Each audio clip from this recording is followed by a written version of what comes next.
Hey everyone, Mark Rosen here. I am so excited to have a new show. It's called Rosen Sports Monday. How clever. After all these years of doing Rosen Sports Sunday for 30 plus years that I hope many of you got a chance to enjoy, or if you're too young, maybe you couldn't stay up that late on a Sunday night because sometimes it got really late. But I'm here, part of Talk North Sports, and I could not be more thrilled to try this new endeavor. I'm excited to share some great experiences, both personally, professionally, and some people.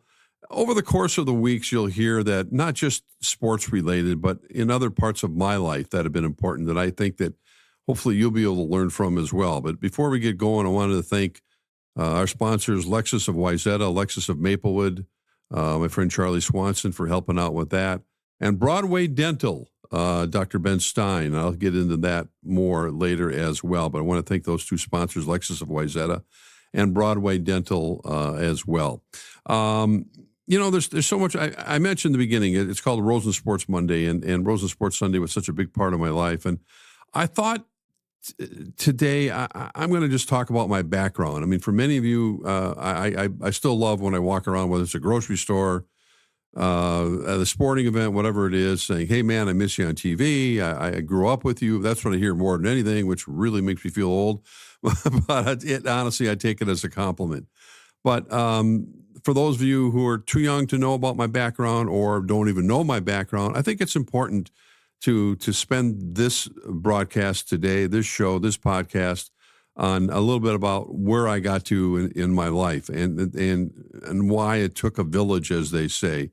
One of my favorite sayings is, time is going to pass anyway. The question is, will you look back and wonder where it went? And I think that's so true. I mean, your energy belongs to you, so decide who's worth spending it on. And I think all of us have that dilemma on a weekly basis almost, to say, as you get older in particular, how do I want to spend my time? Who do I want to spend it with? Family, friends, alone time, spouse, whatever it might be. So I'm going to turn the clock back in my old hot tub time machine and tell you a little bit about where I grew up, how I got to this point. And I want to thank so many amazing people, because sometimes, I don't talk about it very often. And when I did the book with my good friend Jim Bruton, Best Seat in the House, which was published back in 2012, to show you how quickly getting back to time is going to pass anyway. It's passed, all right. But I grew up here in the Twin Cities. I grew up in St. Louis Park. My dad was a broker for Paramount Pictures. What does that mean? Well, after he served in World War II, and landed on Utah Beach not that long after D-Day. He thankfully made it back safely and settled into his job that he had already started at Paramount Pictures. He would drive around to pretty much every small town in Minnesota, some in North Dakota as well. And if you grew up in one of those towns and there was a one movie theater place that you could catch the flicks, my dad's job back in the day when he was younger was to drive to those places and book, a Paramount picture, Martin and Lewis, Dean Martin, Jerry Lewis movies, whatever it might be. And he would sign a contract with the proprietor, and he'd make sure that the film cans, and that's what they were, film cans got delivered so people in that community could go and watch the movies. Well, he did that as a salesman for 40 plus years. But he bought the house that I first lived in St. Louis Park on 27th and Hampshire. I think he told me it was for $8,000. I mean, that's what he spent on the house. And I have two siblings, so there was the three of us plus my mom and dad in an amazing neighborhood. And I think today, I think that's what's missed. I'm not suggesting that every cul-de-sac or every neighborhood doesn't have people who are really friendly with each other, but I think there was something really special about growing up when I grew up, that everybody's doors were left open all the time. You get to know every single neighbor by their first name, and we literally could walk in their house and just say hello and hang out. And there was something really special. And I know that formed sort of my own mind, how you cultivate relationships. And I didn't know it at a young age of 7, 8, whatever it might be. But My dad was fortunately a big sports fan, and so when he came back from the war and came back and started his family, and I was probably about 8, 9 years old, the Twins and the Vikings weren't here yet. So this must have been 1959, 60, something like that. I remember him taking me to Memorial Stadium to watch the Gopher football team. And he would take, on colder days, he'd literally take his old Army blanket that he used in World War II and take it with him to keep me and him warm, my legs warm. And we'd walk up to those steps at Memorial Stadium, and we'd watch the Gophers. And they had some really good teams back then. Sandy Stevens was the quarterback, names that you recognize. Oh, Carl Eller, who's still around, Bobby Bell, Bill Muncie. And they had some tremendous teams. And, they went to the Rose Bowl the first year I went to go see them play. And I remember turning to my dad and I said, "Hey, Dad, did they go to the Rose Bowl every year?" Of course, they haven't been back since. So that was think about when that was, but that started it. And then, of course, when the Twins came here in '61 and the Vikings, he got season tickets. Not for the Twins. He would buy maybe 7, 8 tickets a season, games a season we'd go to and sit in the third base line, and just glorious memories of watching, what turned out to be my heroes growing up. And then the Vikings, that was a whole nother treat because I had, I guess probably starting in the 64 season, something like that, when I was probably 12 or 13, I'd get these student season tickets. And for those of you who were not around for Met Stadium, the third baseline, the goalposts were right there. And they were really great baseball seats, not such great football seats, but who cared? I was in the stadium. And the most important thing was they were literally $1 a ticket. I'm going to repeat that. My season tickets for the Vikings cost $7, and because they only played 14 games back then, and I think the one game that they would not include in that $1 ticket price was the Packer game, because it was still, even back then, the Packers were bigger stuff. So I said I would take my buddy, and we'd go sit behind the third base dugout, basically right there behind the goalpost, and watch games that would end up being 45-38 most of the time, because the Vikings had a terrible defense back then, but they had Fran Tarkenton, their future Hall of Fame quarterback, and an offense that was really even good back then. But what I got a kick out of was, I've told this story before, like Fred Cox was the field goal kicker, and anytime they tried an extra point or a field goal, and the ball went over the goalpost, this was before they had the net that would catch the ball. So the ball would go sailing into the stands, and the ushers would be asking the fan to throw the ball back. And a lot of times a kid would go, "Wait a minute, this football costs more than the ticket I just had." So he would take the football and run out of the stadium and leave the stadium and never be seen again, at least not with that football. So, it was just a whole different world that it kind of, grew up in. And but I grew up just loving, at that time, then we got the Twins, we had the Gopher football team, we had the Vikings, and, this was a whole new world. But I think more than anything, I would many times after dinner, I would go out in my front steps, and there was like a 3-step level to get into the house. And I had my baseball glove. I played baseball all the time. And I would take a rubber ball, basically, and throw it against the steps and literally make up games in my mind. Top of the first, top of the second. I'd have a batting order in my head, both home and away. And I would throw the ball against the steps and play out this game. And I think, well, how silly. Well, yeah, I look back on it. It was probably pretty silly. But I also really believe it helped create the imagination that served me so well over the years. And I think that's what's missing a lot today. I get a thrill anytime I drive around a neighborhood in the summertime and I see kids playing a pickup baseball game or even a soccer game, whatever it might be, without adult supervision, without coaches being there, without being in a uniform. That's all we did. My friends growing up, we played baseball, we played softball all the time. And, I was on Little League, I was on Babe Ruth teams. Yeah, we did the whole thing. But I think it's so unusual now. It's so unusual to see the kids playing with each other, number one, but without having that organized team aspect to every single thing and how rigid everything is today. So I think that I know that served me well over the years.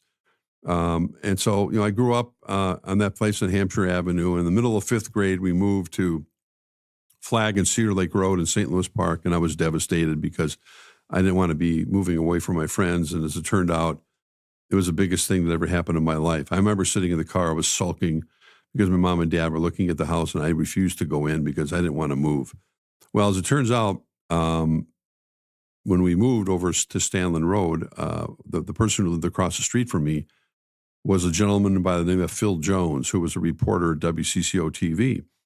And I would see him on TV, at night, and I'd see him come home and say, "This is the same guy that's cutting his lawn in the afternoon." And then he would be on TV at night. He was a political reporter, eventually went on to CBS as a correspondent, one of the top CBS correspondents they ever had. He was my neighbor, and I used to babysit his kids. Paul, who was a sportscaster, how ironic, and Pam. And I would go over there and do my homework and babysit or try to, and he'd come home. Well, as time went on, I went on St. Louis Park High School. I was on the school newspaper. Of course, I was on the sports section. We had quite a collection of future journalists. They always used to say something's in the water in St. Louis Park. Yeah, there was something in the water, all right. It was the creosote plant on Highway 7, which was toxic. I don't know how any of us live to this day because, of course, back then we drank our water out of a garden hose. Bottled water? What's that? So we would drink out of the garden hose, but there was something in the water in St. Louis Park because we had, and it's an incredible, as it turned out, incredible array of young journalists, aspiring journalists at that time, under the tutelage of an historical journalism teacher by the name of Hattie Steinberg. The reason I mention her name is one of my classmates was a guy named Thomas Friedman, who's won a couple of Pulitzer Prizes for his coverage of Israeli conflict or Beirut and in Lebanon. And he's one of the great authors and writers and spokespeople for the New York Times and was for years. He was in my journalism class. And I swear to God, Hattie Steinberg told Tom Friedman, "I don't think you're a good enough writer to be on my newspaper, but you can be the business manager." Can you imagine that? Telling Tom Friedman you're not good enough? And so this is what we had. But Hattie inspired all of us to do our best work, and she pushed me really hard. And I had another tremendous teacher, Pete Peterson, who was my speech teacher, who really helped me gain the confidence to get in front of a group of people and make a speech. And I think to this day, that's a phobia for a lot of people.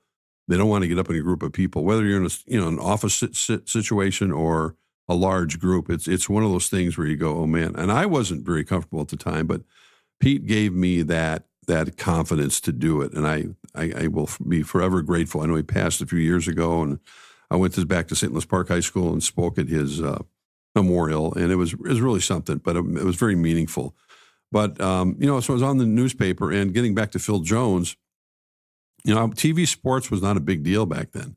It just wasn't. I mean, I'd watch the nightly newscasts, and I would see it, and I was fascinated by it. And I listened to, Ray Scott and Hal Scott was a sportscaster, but Ray Christensen doing radio broadcasts late at night. Al Shaver, I'd have the North Star game on. Under my pillow, I'd have my transistor radio on so I could hear the games.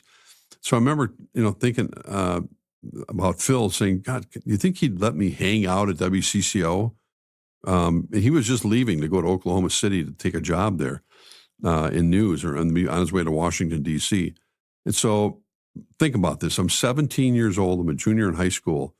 And Phil called Hal Scott. And I don't know what the whole conversation went like. Obviously, I wasn't privy to it. But he went, "I got this kid across the street who's really bugging me about coming down. Do you mind if can he come down and just hang out on a weekend?" And for some reason, Hal said yes. And so Phil got back to me and says, "Yeah, you can go down this Saturday, whatever, and go hang out." So I got my best sport coat on that I got it. There was a clothing store called Fitwell, downtown Minneapolis. When downtown Minneapolis was really humming back in the day. So anyway, I got on the 17 bus and took it downtown. And the only problem was Hal Scott, who was a sports director, forgot to tell anyone else that I was coming. So Ralph John Fritz, my dear belated friend, late friend, was doing the sports that day. But I got to the station, and there was this, I'm 17, and there was a young lady working behind the switchboard there who I was smitten with immediately, of course, because I'm 17, and she's probably 23 or something, whatever. And I said, hi, my name is Mark Rosen. I'm supposed to be here. She goes, oh, well, I don't have your name here, but think about this with security today and everything. She says, just go on downstairs. I'm sure someone will run in to take you in. So I remember going downstairs, and I'll get to that in a minute here about what that newsroom was like. But as it turned out, there was another reporter down there, and then Ralph John Fritz came out later. He was doing the weekends at that time. These part-time, he was doing the weekends. Could not have been nicer. And it set the table for what was going to be an amazing thing. I just remember being around that environment. The legendary Dave Moore was the anchor.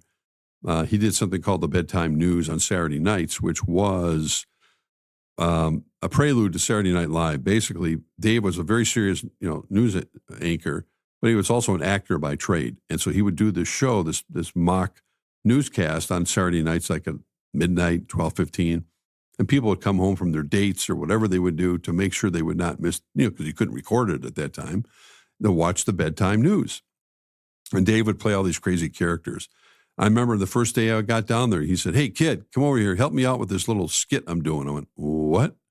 And I remember doing that. And next thing I know, I was watching bedtime news that night. And I remember telling my mom and dad going, I just got to go back down there. I got to go back there on Monday. And I had a part-time job at Town Drugstore over on Minnetonka Boulevard, stocking shelves and checking people out and delivering prescriptions to people. But I knew in my blood that I needed to get back down there. I wanted this. I wanted to be around it. So I did go back down, and I went back down almost every day I could when I got my homework done. And all these people were down there, and the best of the best, maybe arguably the best local newsroom ever assembled. And I was there. And so one thing led to another, and I just kept, ripping wire copy, putting baseball scores up on the scoreboard, typing things, whatever they needed. Thankfully, I had taken a typing class. I knew how to type because we had manual typewriters back then, of course. So I'll fast forward, and then I'll get back to talk about the newsroom a little bit. I wasn't getting paid a penny. And then believe it or not, the fall of that year, I was still in high school. They hired me part-time. And it's stunning because now when you have internships, college internships in particular, I don't care what field you're in, for the most part, you go there for the summer. Now, a lot of them get paid, but you're there, you're there for 2 or 3 months, and then you have to leave. Well, I tell people this story all the time. I went to WCCO TV, and I never left. I mean, think about the odds of that happening. It wasn't because I was really anything special at 18. I was just someone that was curious and was driven to do whatever it took to be there and to work on my craft and to be the best I could be. And I didn't know anything else. And I'm sure there were times when when my boss, Hal Scott, was told by his boss, get this kid out of here. You don't need him here. I can't pay him. They weren't really paying me very much. I didn't care. I was living at home. And then I moved into an apartment with my buddy when I went to college. But, it's astonishing to think that started my 50-year career at WCCO TV, hanging around a newsroom. There was, I called it a Field of Dreams. I'm not the only one who called it that, but I want to read an excerpt from my book, Best Seat in the House, because it describes what that environment was like.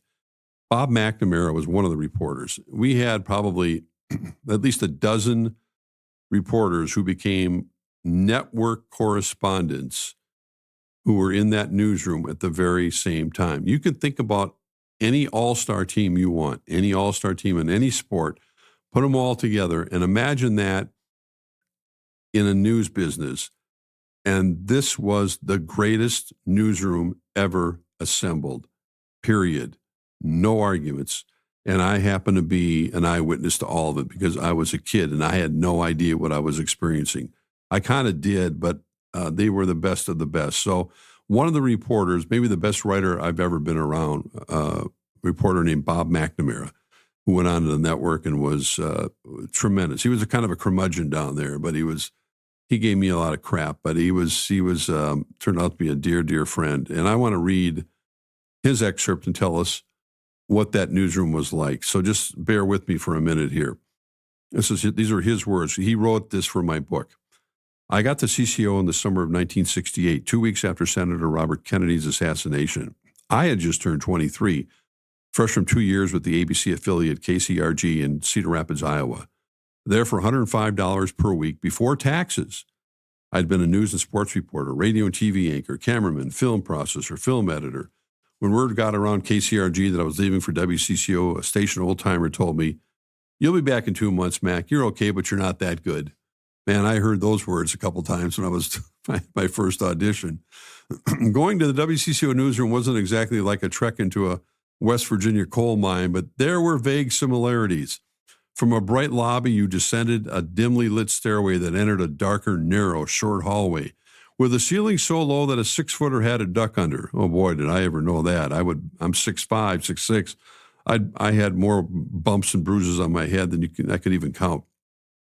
On the right was a dusty, dingy sports office with a desk heaped with film reels, wire copy, press releases, and old scripts. Usually a guy with a permanent smirk named Jack LaValliere occupied the desk. When the newsroom was remodeled a few years later, the sports office was the first casualty. The main newsroom featured an ugly wooden structure designed to be a 6-person desk. 3 reporters sat on each side of the contraption, typing their notes from stories, working the phones, or gossiping. The desk had a white formica top, but the edges were yellowed and blackened by years of nicotine stains and cigarette burns. Cigarette smoke was the odor du jour in the newsroom, which grew especially hazy in the late afternoon as deadlines approached from the 6 o'clock news. Discarded film cans were bent into ashtrays. Pipe embers commonly ignited wastebasket fires. Before 1970, I'd guess that at least 60% of the staff heavily smoked cigarettes or pipes. I couldn't write a story without a cup of black coffee and a Camel or a Winston going. The air was so foul that even non-smokers might have been diagnosed with at least a pack-a-day habit. And man, I never smoked a day in my life, and I think I'm lucky that I didn't get lung cancer. If the room had a watering hole, it was the assignment desk. Usually manned by the assistant news editors, it was the first stop for reporters and photographers to find out what assignments they'd be working on. On the wall behind the desk, 3 television sets were often turned to WCCO's competition. But in those days, there really was only one competitor, KSTP. At newstime, reporters and photographers pulled up chairs or stood around the desk to watch how our work compared with KSTP. Stories that we missed or vice versa. By and large, we always believed CCO's product was superior to the other stations in town. As far as we were concerned, KSTP was a stepping stone for people on their way down or out of the business. Few ever left WCCO to work at KSTP.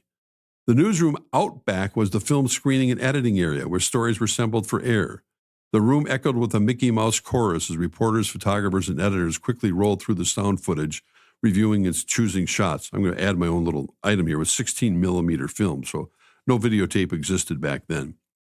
Around a corner in a room of its own was a giant stainless steel film processing machine. Think about this. 15 feet long, 5 feet high, and 3 or 4 feet wide. It had a 2-man staff to run it. One of the 2 guys was nicknamed Tuna because he actually looked like one. If you weren't on the photo staff, the only reason to go there was to get a cup of coffee. My first impression of the CCO staff will never leave me. With a few exceptions, I thought it was a collection of aloof, arrogant snobs. Sure, I'd come from a rinky-dink broadcasting backwater, but the fact was many of them had too. If they hadn't worked in Iowa or Indiana, they were from the Dakotas or down from Duluth. When it was clear I was being treated like a Jehovah's Witness missionary lost in the building, I set out to introduce myself and reporters and photographers. One of the few exceptions was Phil Jones, my neighbor. Jones was a star reporter, and he knew it. He was the man among boys and one girl on the reporting staff. I'll repeat that, one girl on the reporting staff. He was welcoming, as was his way. He stood there sizing me up as we exchanged details of our backgrounds. Jones had recently gone to Vietnam, where he and a station photographer had produced a documentary on Minnesota soldiers fighting the war. Jones routinely broke stories night after night. The bumbling governor, Harold Levander, quaked when Jones asked him any question. To me, Jones was always encouraging. In fact, he recommended me as his replacement when he became a correspondent for CBS News.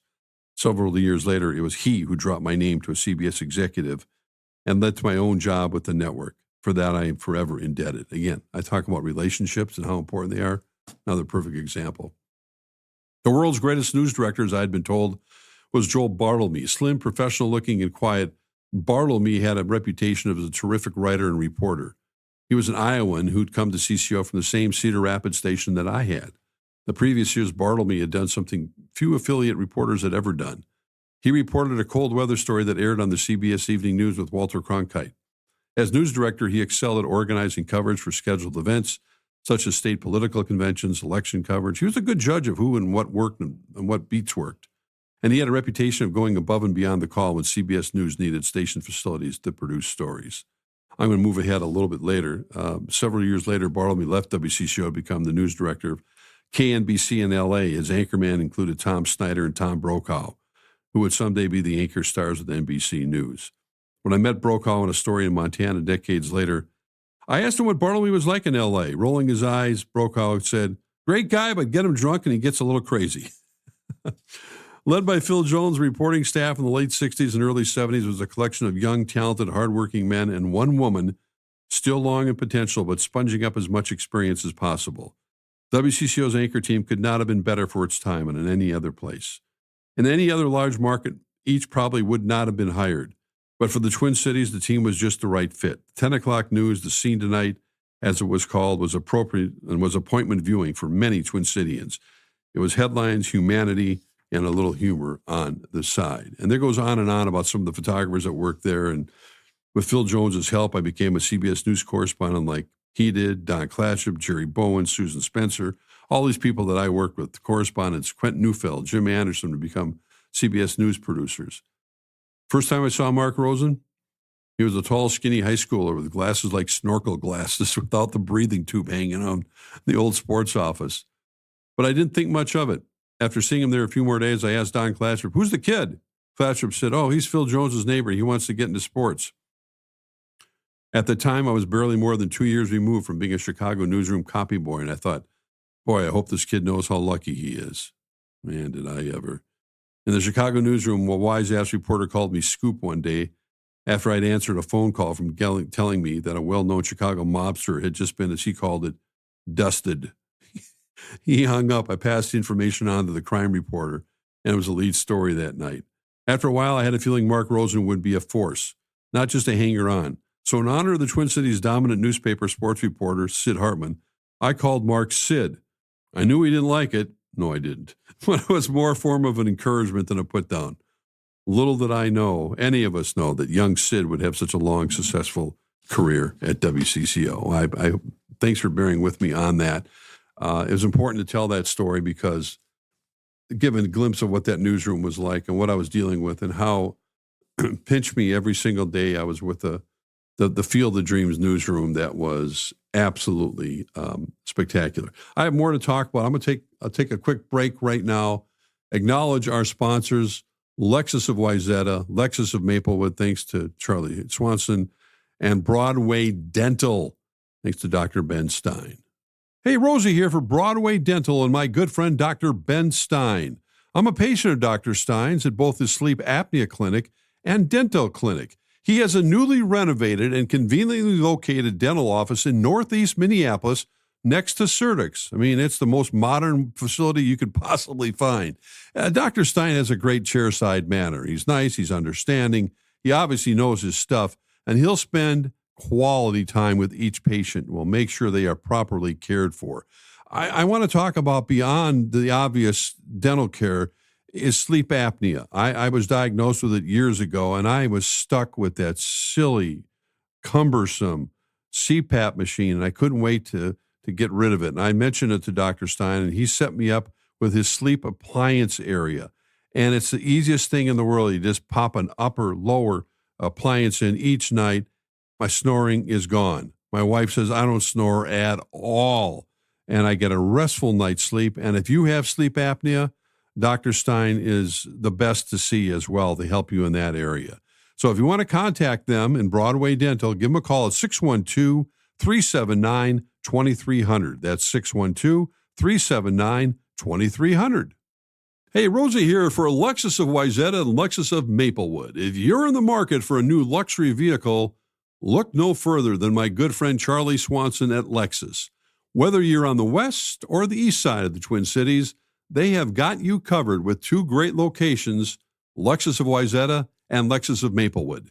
Check out the all-new Lexus TX, a spacious SUV with 3 rows of seating and plenty of room for all your gear.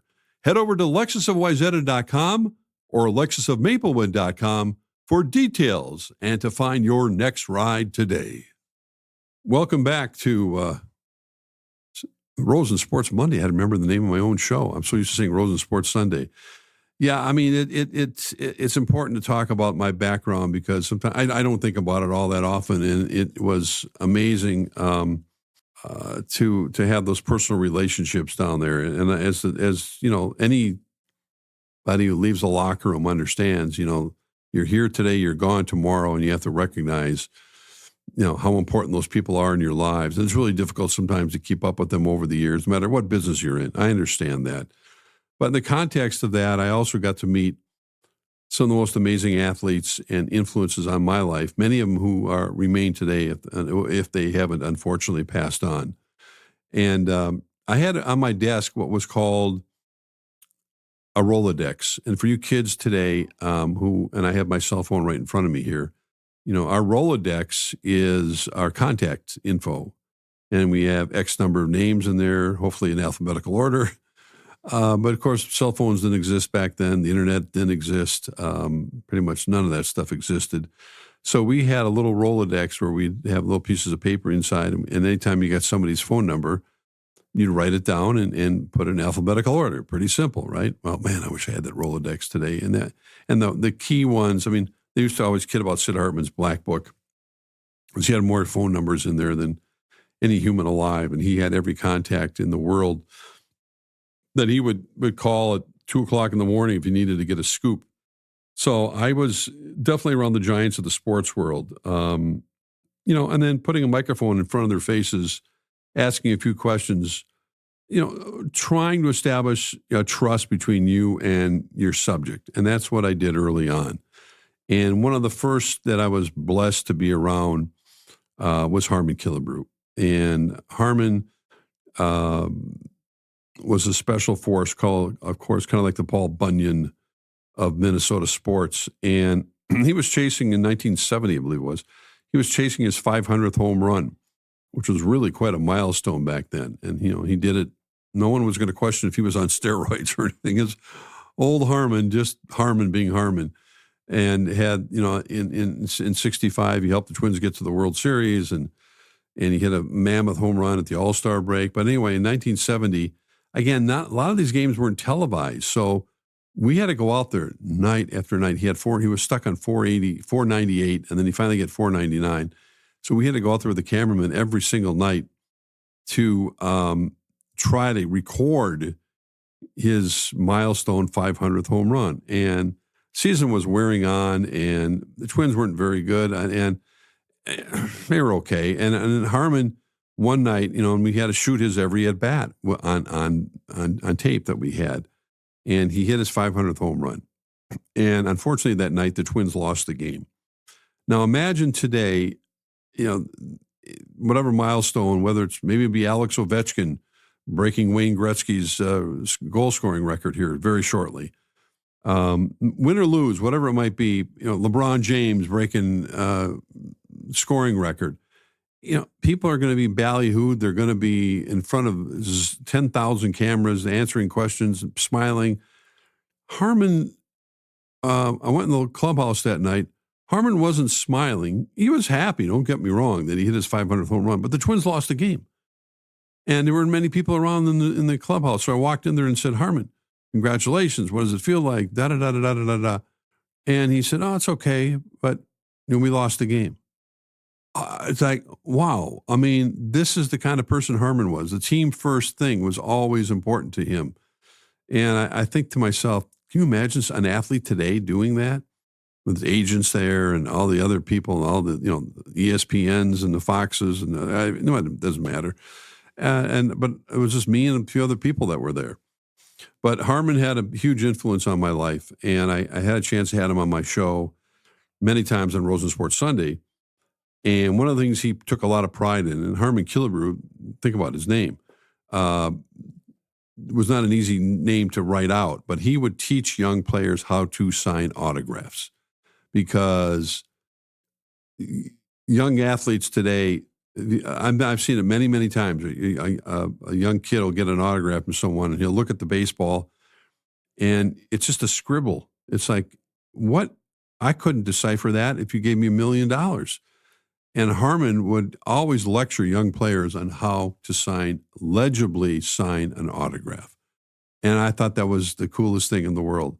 And he would be a guest on my show and a gentleman to the end. And when he was getting near the end, he had esophageal cancer. And I think he was out in Arizona. As a matter of fact, as it turns out, when he passed and his memorial service was out there, it just so happened that the Twins were playing the Arizona Diamondbacks out there. And we were able to go out there and attend his memorial service. But, it was, he was such a special person. And when he was reaching his final couple of weeks, I knew a couple of people that were out there, and I had an email for his wife.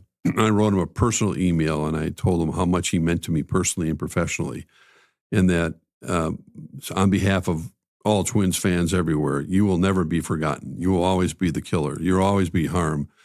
And that made me feel so good because I know his wife had got a chance to read that email to him, and it meant the world to me. Another one that who was like a second father to me was Bud Grant. And Bud was someone that played briefly for the Minneapolis Lakers basketball team as well. Obviously made his mark as a football player, but he was on the Minneapolis Lakers basketball team. And my mom would tell me that she had a crush on him. He was a good-looking guy. His crew cut and the whole thing. But Bud was special. And I remember going into Bud's office after he retired, and he had a picture on his desk of all those Lakers teammates. The team picture. And he go, you know what? Look at all those pictures. He goes, I'm the only one left. And I went, oh man. And it was kind of, it hurt because he was still going hunting and fishing, and his first wife had passed away, and married Pat. He got together with Pat. I think they got married. They were partners for many years, and she was special. But it was just doing the Bud Grant show was amazing. I got a chance to do that, and Bud would, never said anything that he didn't want to say. He always, much to the chagrin of my daughter, I would still quote Bud because anytime she'd have some dilemma coming up, she goes, I know what you're going to say, Dad. I know what you're going to say. Never make a decision before you have to. I went, yep. That's what Bud taught me. Never make a decision before you have to. And I've lived by those words many, many, many, many, many times. When we're all pressed to come up with something. And I would sort of just do the Bud Grant thing and take a deep breath and say, oh, I think I'm going to think this one out a little bit more. But a couple other highlights, just in that whole time was working with Bud, doing the Bud Grant show, getting to know Dave Winfield from the time he was, in college, in the College World Series, and watching him play his first pro football game, all the way going to the steps of Cooperstown with the late, great Kirby Puckett, which is a whole nother chapter. We were both there. We were all there in August of 2001, and sadly, right before 9/11, weeks before, they were inducted in the Hall of Fame, and then the other one, of course, that stands out, and I've lost, all these great people. Dave's still around, thankfully. Was Herb Brooks, and being there in Lake Placid in 1980, people always ask me, "What's your favorite story?" Well, there's nothing that could top that. Nothing in the world that, from a journalistic standpoint, unexpected standpoint, shocking standpoint, will ever top being in Lake Placid, especially for the Russian game that Friday night when it was, not televised live back here in the United States. And there was an aura. That's the first time, we ever heard those USA chants. That's where it all began.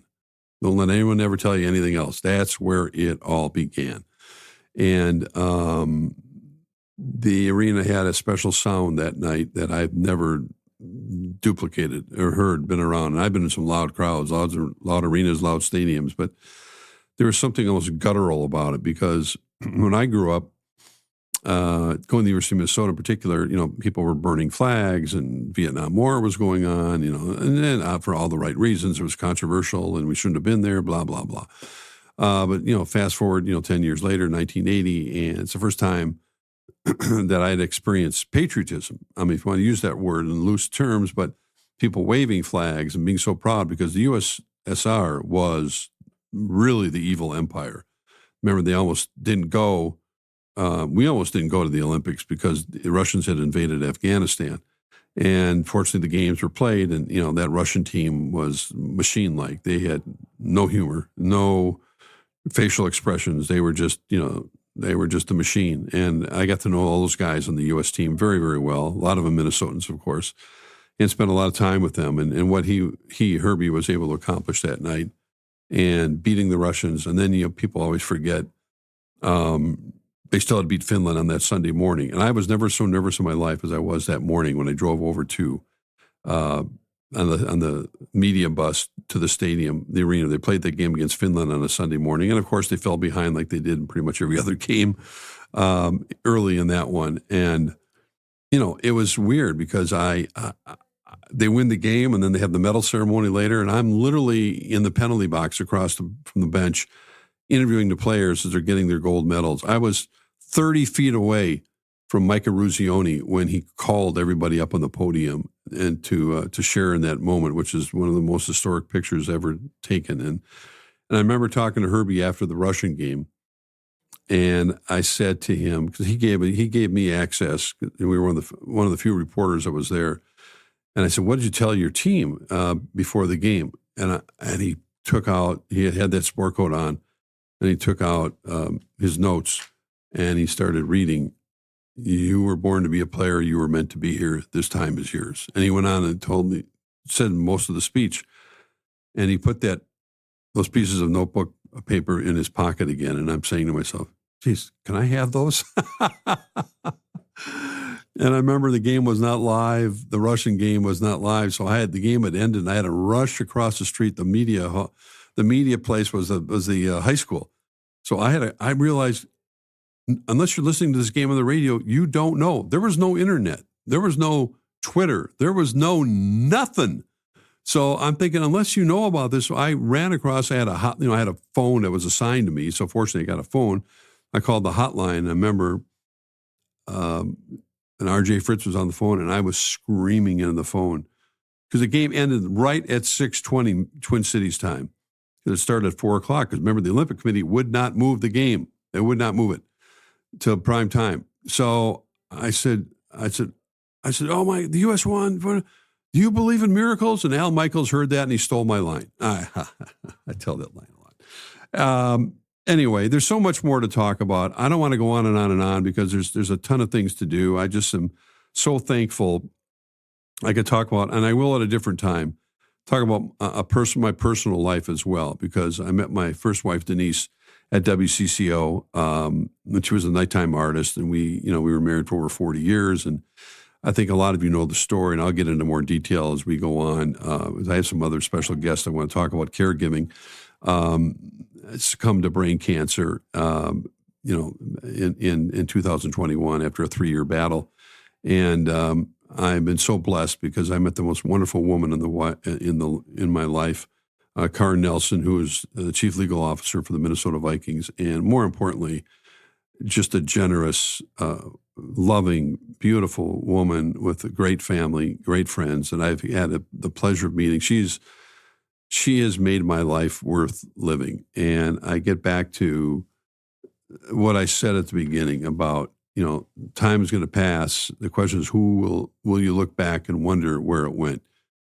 And I think Karen has shined a light on my life. I can't imagine what my life would be like without her. I love her so much, and I love the fact that I have this opportunity to continue doing what I do best I can, work with some great people, and here at talk North sports and to tell stories and meet people and continue on. So appreciate you listening today. We got a lot more to come, a lot of great guests coming up.